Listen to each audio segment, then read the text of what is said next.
ذی الحجہ کے پہلے 10 دنوں کی فضیلت۔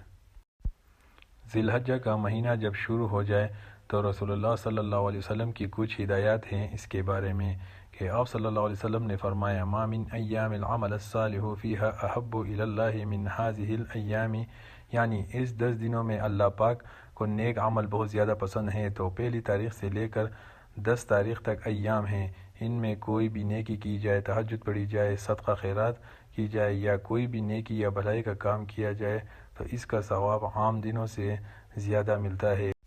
9 ذی الحجہ کے روزے کی فضیلت۔ ان ایام میں روزہ رکھنا ہے۔ ذی الحجہ کے پہلے عشرے میں اور یوم عرفہ کا روزہ صحیح حدیث سے ثابت ہے، اور آپ صلی اللہ علیہ وسلم نے اس کی ترغیب دی ہے کہ جو یوم عرفہ کا روزہ رکھے گا اور ایک دن کا روزہ 1 سال پچھلے اور 1 سال اگلے گناہوں کا کفارہ بن جائے گا۔ باقی دن روزہ نہ رکھ سکو تو یوم عرفہ کو ضرور رکھیں، اگر یہ بھی نہ کر سکے تو نیک اعمال ضرور کریں۔ ان دنوں کی تکبیرات۔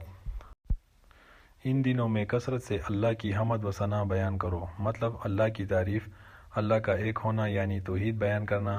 9 ذی الحجہ سے لے کر ایام تشریق شروع ہوتے ہیں جن میں تکبیرات تشریق ہے، جس میں پڑھیے اللہ اکبر لا الہ الا اللہ واللہ اکبر وللہ الحمد، یہ پڑھا جاتا ہے، اور آپ اللہ اکبر بھی پڑھ سکتے ہو یا لا الہ الا اللہ بھی پڑھ سکتے ہو یا پھر لا حول ولا قوت الا باللہ بھی پڑھ سکتے ہو۔ جس کا قربانی کا ارادہ ہو وہ کیا کرے؟ جس کا ارادہ ہو قربانی کا وہ ان دنوں بال یا ناخن نہ کاٹے تو بہتر ہے۔ کوئی فرض واجب نہیں ہے، لیکن افضل ہے کہ جس کو قربانی کرنی ہو وہ پہلی تاریخ سے لے کر جب تک قربانی نہ کرے وہ اپنے بال اور ناخن نہ کاٹیں، افضل ہے یہ۔ کوشش کرے جو اعمال بتائے ہیں زیادہ سے زیادہ اور کثرت سے کرنے کی کوشش کرے، زیادہ سے زیادہ نیکی کریں اور خود کو گناہوں سے بچانے کی کوشش کریں، اپنے نفس کو کنٹرول کریں، خود کو ان گناہوں سے بچانے کی کوشش کریں۔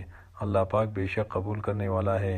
بس اللہ پاک ہم سب کے صغیرہ و کبیرہ گناہ معاف کر دے، آمین یا رب العالمین۔